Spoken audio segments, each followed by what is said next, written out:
This is still the point of view special edition coming to you from the sidelines of Mining in Motion Summit held in Accra under the patronage of the Otumfuo.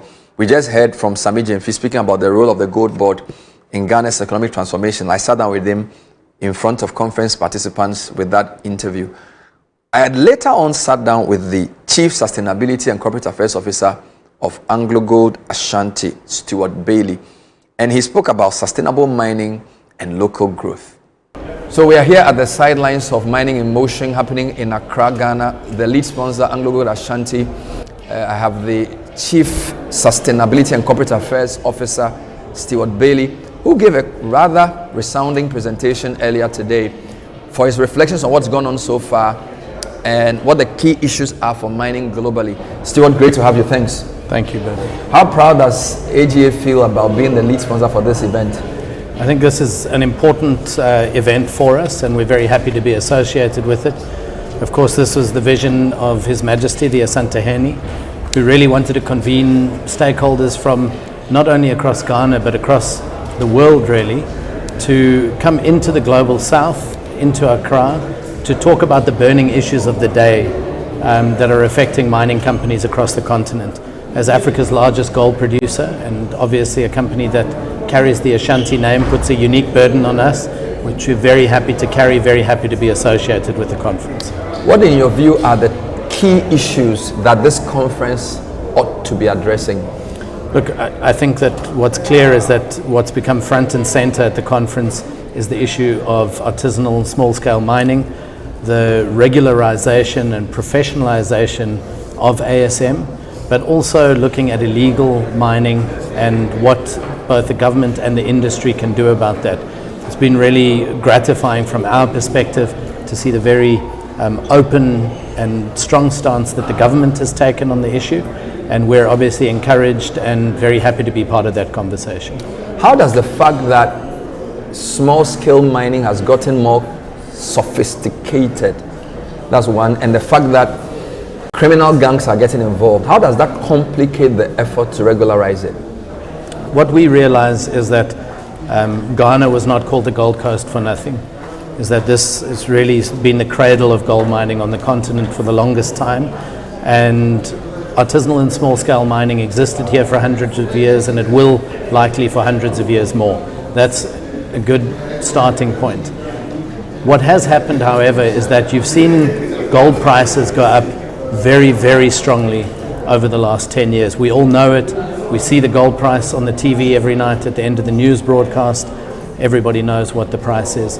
And that really has attracted a lot of people to this industry. And what you've seen, you know it when you're driving around anywhere, pretty much in any country on the continent where there has traditionally been gold mining, there is a lot more informal mining. Some of that informal mining has become mechanized. I think the minister spoke very openly about the number of big excavators and other yellow equipment that is coming into Ghana, and we see it. We think that that sort of mechanization of something that was traditionally artisanal or done with picks and shovels obviously has implications for the industry, it has implications for the environment, it has implications for the long-term social, environmental and health benefits for people who live around those sites. The figure we usually agree on is that 20% of gold output is from these irregular sources. Some people think it could be more. How important is it to get clarity on the real state of play of the volume and the value of illegally sourced, particularly artisanal small-scale mining, to give us a chance of dealing with it in a more holistic way? As my boss says, if you can't measure it, you can't manage it. And so I think getting accurate and good data is vitally important. And again, the strength of the institutions here in Ghana were, I think, there for all to see over the last couple of days. The CEO of the Minerals Commission, Martin Ayisi, spoke about the numbers for January to April of this year, where just over 50% of the gold produced in Ghana that was able to be recorded was from artisanal small-scale mining sources.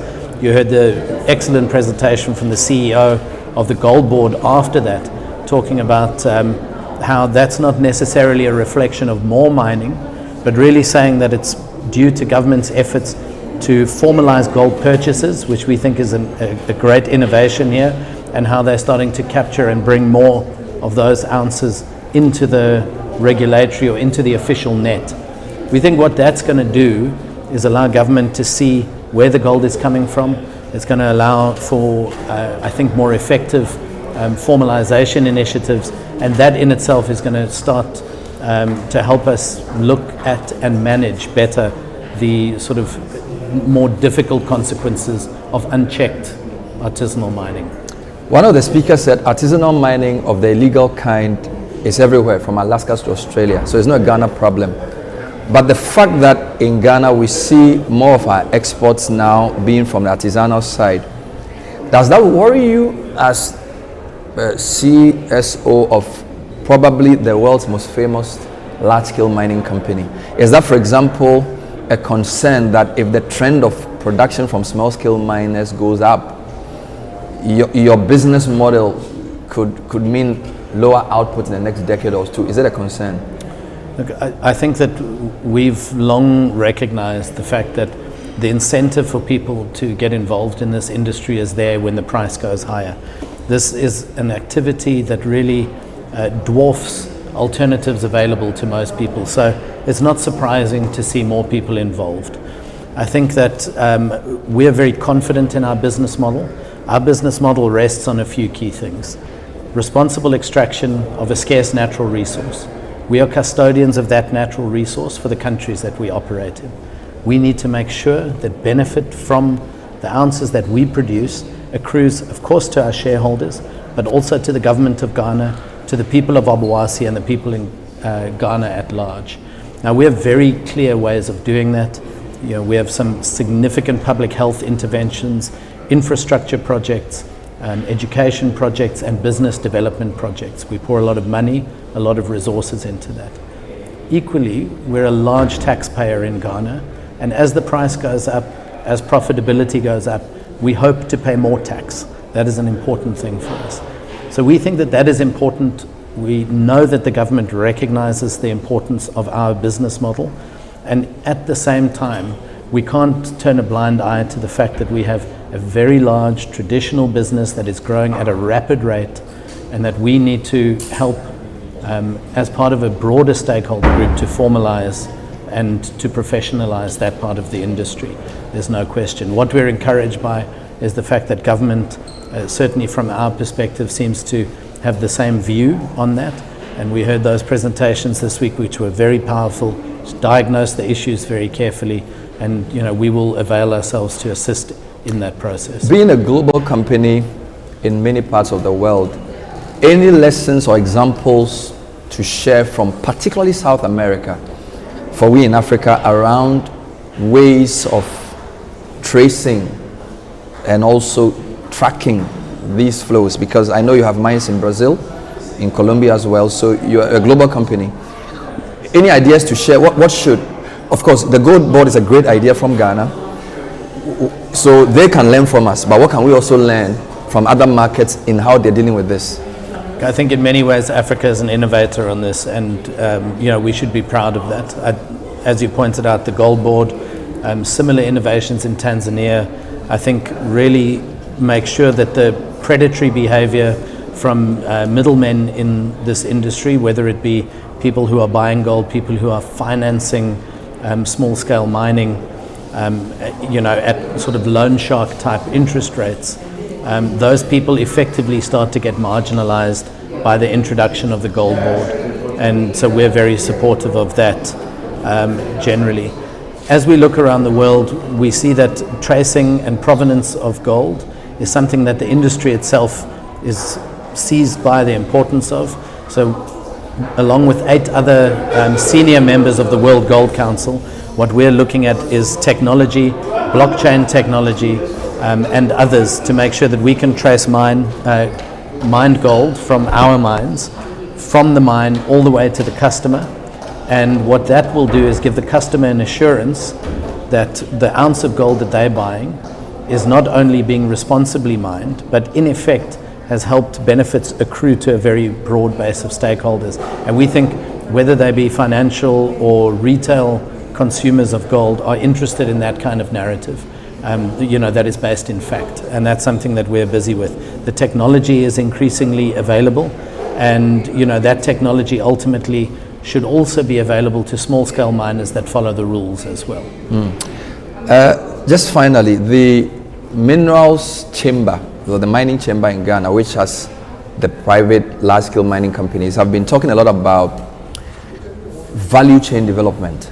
They feel that one long-term way of getting communities involved is to expand the value chain so that value addition in supply, sourcing, and all of those hits communities in a more sustainable way, beyond the very positive things around building schools and hospitals and doing all these malaria programs.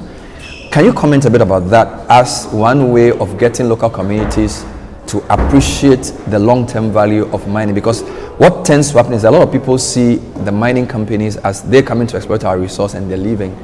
But if we can develop, whether it's refinery on the up end or basically sourcing from the back end, there's a way in which it ceases to be an enclave economy. Explain that to our listeners and how that could also help get communities to even stop this type of thing and buy into the real value addition of mining. We totally endorse the view that you need shared benefit from the development of this resource. Without that, you jeopardize your entire license to operate. So just to be clear, that is something we totally support. It's also important to say that we've supported this idea for a long time. Now, we could debate a long time about the importance and ultimately the amount of benefit that can be generated from downstream activities like refining. The gold that we produce here is already refined to almost full purity, and we've been doing that here for a long time. The real opportunity, I think, as you allude to, exists in the upstream portion of the business, and that starts through the value chain. That is a ton of goods and services. If you look at our capital budget, currently if you looked at a cost of $1,500 an ounce, and let's say 500,000 ounces produced in Ghana, these are very rough numbers, you can see that the numbers run into billions that are ultimately spent to support two mines like Iduapriem and Obuasi here in Ghana. It's important that we make sure that our local communities not only are seen to benefit, but see tangible benefit from those mines. So that starts with employment. It starts with making sure that wherever possible, that we are allowing local companies to provide those goods and services that we need to continue.